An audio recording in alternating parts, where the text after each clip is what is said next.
তওবা করে যদি ফিরেও আসে রজমের শাস্তি থেকে বাঁচার কোনো সুযোগ নেই।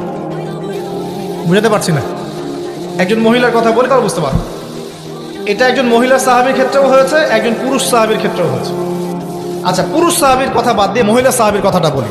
মহিলা সাহাবী এসেছেন, এসে নবীজিকে বলছেন, ইয়া রাসূলুল্লাহ তাহিরনি, আমাকে পবিত্র করুন, আমি একটা অন্যায় করেছি, আমি বিশাল একটা অন্যায় করেছি। নবী সাল্লাল্লাহু আলাইহি ওয়াসাল্লাম বলছে, কি করেছো তুমি? তখন সে বলছে, আমি জিনা করেছি।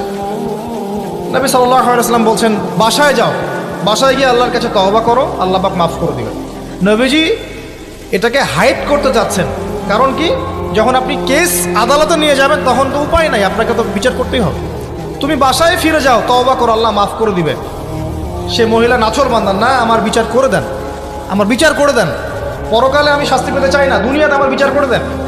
নবী সাল্লাল্লাহু আলাইহি ওয়াসাল্লাম বলছে, তুমি কি গর্ভবতী হয়েছো? হ্যাঁ, জেনার কারণে আমি গর্ভবতী হয়ে গেছি। এরকম হচ্ছে না এখন? আর যে অ্যাবর্শন করছে না, ওই যে ক্লিনিকে গিয়ে, এটাও ট্রেন্ড হয়ে গেছে। হইল, সমস্যা কোথায়? কি এমন হয়েছে? আমার কি কেরিয়ার নষ্ট হয়ে গেছে? ফ্যামিনিস্ট নোংরামে কোথাকার। তারপরে এই মেয়ে বলছে, হ্যাঁ আমি গর্ভবতী হয়েছি ইয়া রাসূলুল্লাহ। নবী সাল্লাল্লাহু আলাইহি ওয়াসাল্লাম বলছেন, বাসায় ফিরে যাও, সন্তান যখন খালাস হবে তারপরে এসো বিচার করে দেব। 9 থেকে 10 মাস সে এই সন্তানকে গর্ভে ধরলো।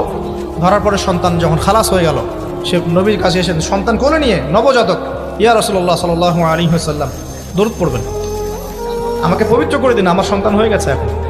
নবী সাল্লাল্লাহু আলাইহি ওয়াসাল্লাম বলছেন, সন্তান কি দুধ খাচ্ছে? হ্যাঁ, দুধ খাচ্ছে। তাহলে তুমি তাকে দুধ পান করাও। কত বছর দুধ পান করাতে হয়? 2 বছর। 2 বছর দুধ পান করাও, দুধ পান করা শেষ হবে তারপরে এসে তোমার বিচার করে দিব।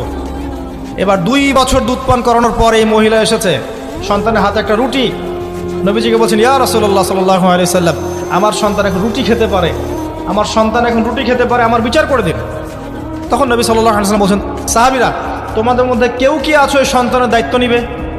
একজন আনসার সাহাবী বলছেন, আমি দায়িত্ব নিব। তখন এই আনসার সাহাবীর কোলে নবী সাল্লাল্লাহু আলাইহি ওয়াসাল্লাম এই বাচ্চাকে তুলে দিলেন। তুলে দেওয়ার পর খালিদ বিন ওয়ালিদ রাদিয়াল্লাহু আনহু